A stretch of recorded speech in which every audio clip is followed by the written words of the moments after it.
청년들의 고용 안정을 위한 청년 유니온이라는 단체가 있습니다. 이 단체에서 정준영 정책국장 나오셨습니다.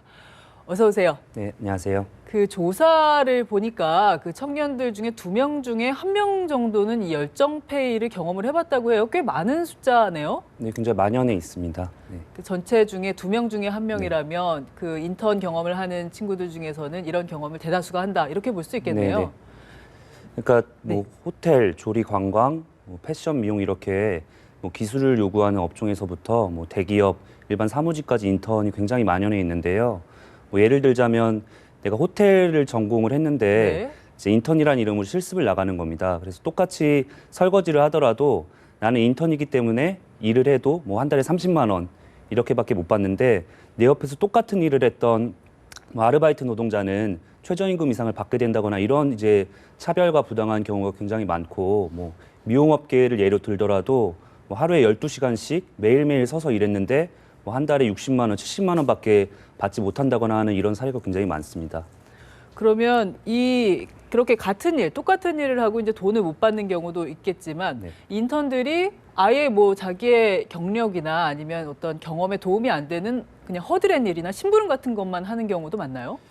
그러니까 이게 실제로 뭐 일하면서 배우는 측면도 있기 때문에 제대로 된 뭐 경험을 할 수 있다면 경력이 된다면 좋겠지만 이력서에 한 줄 쓰는 정도로 남을 뿐이지 실제 그 경험은 이제 허드렛 일이나 잡다한 업무에 그치는 경우가 많습니다. 아, 그렇군요. 그런데도 이제 그 한 줄을 위해서는 사실 청년들이 그 인턴에 지원하는 경우가 아직도 굉장히 많죠. 그러니까 이제 취업 과정에서 인턴이 굉장히 중요하고 필수적인 스펙이 되다 보니까 이제 너도 나도 누구나 인턴을 꼭 해야만 하는 상황인데요. 실제 주변 사례를 보면 그러니까 인턴을 위해서 우선 스펙을 쌓고 저 낮은 수준의 인턴에서부터 계속 인턴 자리만 전전하는 경우가 굉장히 많고요. 뭐 그러다 보니까 요즘에 뭐 부장 인턴이라는 말이 나올 정도라고 하고. 부장 인턴이라는 게 어떤 말인가요? 그러니까 인턴을 계속 여러 번 많이 하다 보니까 인턴에서도 직급이 쌓이는 거죠. 그래서 부장 인턴이다라는 말이 있을 정도라고 합니다. 고참들 인턴 중에서도 고참이 생기는 거군요. 네, 맞습니다. 네. 아, 정말 그러면 취업 전선에 가기 전부터 인턴이 되기 위한 경쟁들도 굉장히 뜨거운가 본데요. 그 야근이나 뭐 휴일 근무 같은 데도 많이 동원이 되나요, 인턴들이? 그러니까 뭐 다른 직원들과 별로 구분하지 않고 거의 동일하게 일을 시키다 보니까 일이 많을 때에는 당연히 야근, 뭐 연장 근무 이런 거 다 하게 되는 거죠. 인턴 같은 경우에 만약에 너 오늘 야근해라, 혹은 뭐 너 일요일에 나와라 이러면 못하겠습니다 이런 얘기 하기는 조금 어렵겠죠, 아무래도. 어쨌든 채용을 위한 과정 중에 있다 보니까 좀 부당하게 느껴지더라도 참는 경우가 많은 거죠. 이런 아마 실태 때문에 이제 정부 여당에서 아마 대책을 좀 내놓은 것 같은데요. 이제 일을 시키는 것과 가르치는 것을 구분한다. 그러니까 가르치는 것이야 뭐 이제 인턴에 고유한 어떤 과정일 테니까 그건 놔두고 일을 시키고 돈을 안 주면 처벌한다. 이런 이제 대책들을 마련을 했어요. 이런 대책들이 얼마나 현장에서 좀 도움이 될까요? 일단은 지금 뭐 일을 시키면서도 정당한 대가를 지불하지 않는 불법적인 관행이 굉장히 많다 보니까 적어도 정부에서 이 보호 방안을 마련해가지고 일을 시키는 것과 가르치는 것, 그러니까 노동과 교육을 좀 명백하게 구분해서 노동에 대해서는 그 노동자의 권리를 제대로 보호하고 최저임금 이상의 법정 임금을 지급하도록 관리 감독만 해도 현장에서 발생하는 많은 문제들을 뭐 해결할 수 있을 것으로 보이고요. 뭐 이번 가이드라인에 그것뿐만 아니라 뭐 연장 야간, 휴일 근무를 금지하도록 한다거나 뭐 인터넷 사용 기간을 최대 6개월 안으로 제한하고 그 기간을 넘었을 경우에는 정식으로 고용하도록 하는 방안들도 포함되어 있어서 현장에서 그래도 좀 효과가 있지 않을까 하는 그런 기대는 있습니다. 지금 일을 시키는 것과 가르치는 것을 이제 구분해서 가르치는 게 아니라 시킬 때는 돈을 주고 만약에 돈을 안 주면 이제 적발을 해서 이제 처벌을 한다는 건데 이거를 구분하기가 조금 어렵지 않을까요? 이런 생각이 좀 드는데요. 그러니까 실제로 한 사람의 활동을 두고 이게 뭐 배우면서 일하는 것이든 일하면서 배우는 것이든 아주 순수하게 교육, 아주 순수하게 노동 이런 식으로 구분하는 것이 쉽지 않지만 뭐 이번 정부 가이드라인에서는 현장에서 주로 나타나는 주요 사례들, 유형들을 좀 기준으로 제시할 것으로 보이고요. 사실 생각해 보면 일을 하면서 기술을 습득하는 게 굉장히 뭐 당연하고 자연스러운 일이라고 할 때 어떤 인턴의 활동이, 인턴의 노동이 정규 직원이 해야 될 일을 대체하거나 아니면 그 일을 통해서 고용주가 직접적인 이익을 얻는 경우에는 분명히 노동으로 보고 보호를 해야 할 것 같습니다.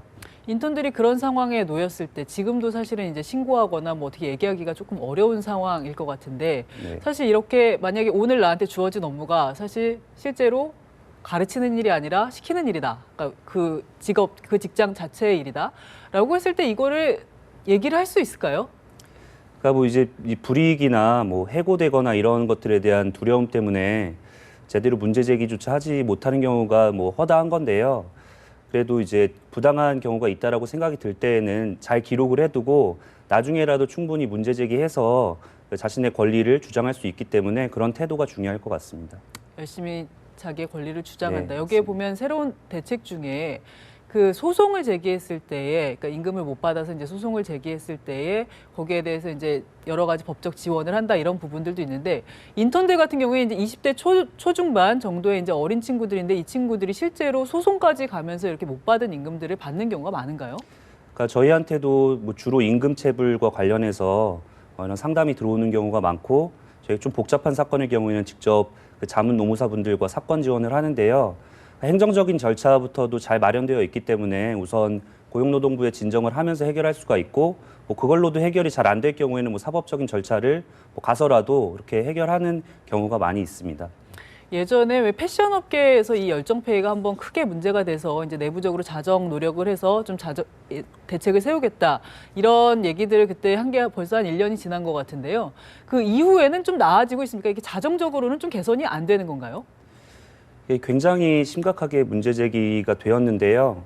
근데 지난해 이제 정부 조사를 보면 여전히 뭐 절반 이상의 패션업계 업체들이 여전히 열정페이를 지급하고 있다라는 결과가 있더라고요. 아직 갈 길이 먼 건데 실제로 작년에 문제 제기한 후에 그 이상봉 디자이너가 회장으로 있는 한국 패션 디자이너 연합회와 협의회를 구성해가지고 지금 대안을 모색하고 있는데 아직까지는 실질적인 결과를 마련하지는 못하고 있습니다. 그래도 문제 제기 단계에서 문제 해결 단계까지 나아갔다는 데 의미가 있겠고 좀 더 노력을 해야 할 것 같습니다. 이번에 이제 2월 1일부터 정부의 그 인턴 고용 가이드라인이 이제 마련이 되면 인턴들이 이제 상당히 좀 도움을 많이 볼 거라고 보시나요? 우선 이제 방안이 마련되었으니까 이게 현장에 잘 알려지고 또 정부가 좀 적극적으로 관리 감독을 한다면 실제로 인턴 하면서 이제 부당한 경우에 있는 청년들에게 도움이 될 거라고 생각합니다.